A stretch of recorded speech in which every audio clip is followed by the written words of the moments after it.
आज हम बात करेंगे इस हफ्ते की सबसे हॉट टेक न्यूज़, एआई से लेकर हार्डवेयर इनोवेशन तक या फिर इंडिया पाकिस्तान के बीच साइबर जंग, सब कुछ कवर करेंगे। ग्रॉक चैटबॉट अब ग्रॉक विजन के साथ लॉन्च हुआ है, जो रियल टाइम कैमरा में चीज़ें देख सकता है और उसके हिसाब से कम्युनिकेट कर सकता है आपसे।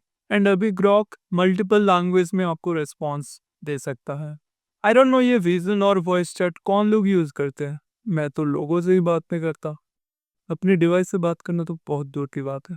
गूगल क्रोम पर जेमिनाई नैनो एआई अब डायरेक्टली इंटीग्रेट हो गया है। ये फीचर यूजर्स को ऑनलाइन स्कैम से प्रोटेक्ट करेगा by analysing website contents in real time. अब जब आप कोई स्कैम वेबसाइट पर क्लिक करोगे तो एआई आपको पहले ही अलर्ट कर देगा, लाइक भाई बहन ये थोड़ा सस्पिशियस लग रहा है। समझो कि आपका बॉडीगार्ड 24/7 रहे आपके साथ, बट वो मसल के बजाय एल्गोरिदम का यूज़ करे। और जैसे टेक जायंट्स एआई कैपेबिलिटीज बढ़ा रहे हैं, मिस्ट्रल एआई मार्केट में कंपटीशन ला रहा है।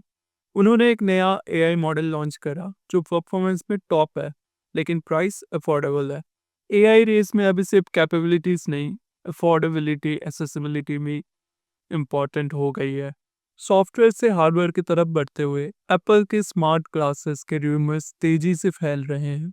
रिपोर्ट्स सजेस्ट कि 2027 तक लॉन्च हो सकता है और इनिशियली सिर्फ इंफॉर्मेशन डिस्प्ले पर फोकस करेंगे rather than full AR experience. Interestingly Apple के एग्जीक्यूटिव एडी क्यू ने हिंट दिया कि आईफोन्स अगले 10 साल में ऑब्सोलेट हो सकता है एज एआई और इमर्जिंग टेक्नोलॉजीज बढ़ती जा रही है। स्मार्टफोन का एरा खत्म होने वाला है, पर ईएमआई अभी भी चालू है।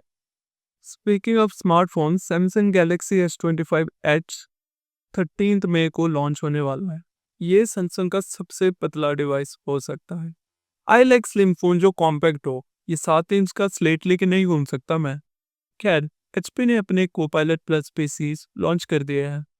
ये laptops dedicated neural processing units के साथ आते हैं जो ऑन डिवाइस एआई प्रोसेसिंग करते हैं, making them faster while improving data privacy. Concept तो अच्छा है कि लोकली एआई टास्क को आप परफॉर्म कर सकते हो, बट आई डोंट नो बाकी मॉडल्स के साथ ये काम करेगा या नहीं, लाइक जेमिनाई और क्लॉड।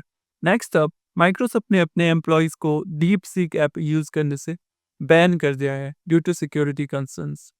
अब टेक जायंट्स से थर्ड पार्टी ऐप से डरने लगे हैं। हम आम यूजर्स का क्या हो?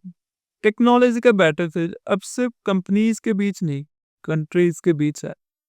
ऑपरेशन सिंदूर के बाद इंडिया और पाकिस्तान के बीच साइबर स्पेस में काफ़ी टेंशन्स बढ़ गए हैं।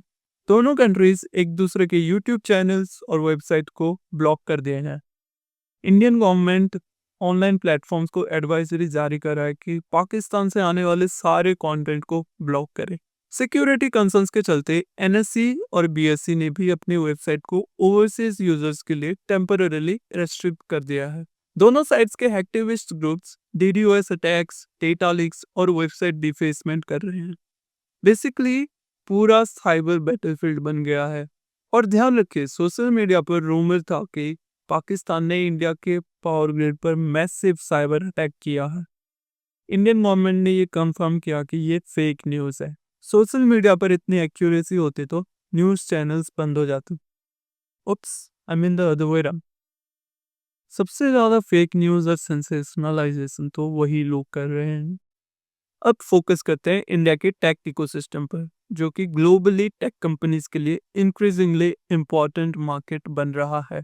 ओपन एआई ने इंडिया में लोकल डेटा स्टोरेज इनेबल कर दिया है। चैटजीपीटी एंटरप्राइज, चैटजीपीटी एजुकेशन और एपीआई यूजर्स अब अपना डेटा इंडिया में स्टोर कर सकते हैं। अब आपके चैटजीपीटी कन्वर्सेशंस विदेश नहीं जाएंगे, घर पर ही रहेंगे। बट स्टिल आई डाउट वो घर कितना सेफ है। इलॉन मस्क के स्टारलिंक को इंडियन गवर्नमेंट से लेटर ऑफ इंटेंट मिल गया है। ये सैटेलाइट इंटरनेट सर्विस इंडिया में लॉन्च होने के करीब है। इम्पोर्टेंटली, रिलायंस जियो और एयरटेल दोनों जायंट्स के स्टारलिंक के साथ एग्रीमेंट है। इसका मतलब जल्द ही रिमोट एरियाज में भी high speed internet connections possible हो सकता है। जियो का सस्ता डेटा खत्म, अब स्टारलिंक का महंगा डेटा शुरू। जियो का सबसे बेस्ट रिचार्ज प्लान क्या है? गेस करो कमेंट में। एक नया वीडियो भी आने वाला है। तो इतना ही था इस हफ्ते की वीडियो में। In India's intense information infrastructure, imperial innovation intersects with international incident. I illuminate these interconnected issues while insurgent intelligence and indigenous investments influence our immediate future. Technology इतनी तेजी से बदल रहा है कि मेरी ये स्क्रिप्ट लिखने के बाद और पब्लिश होने के बीच हो सकता है कि एआई ने हमारे जॉब ले लिया। सो टेक्निकली बेरोजगारी में मिलते। बाय।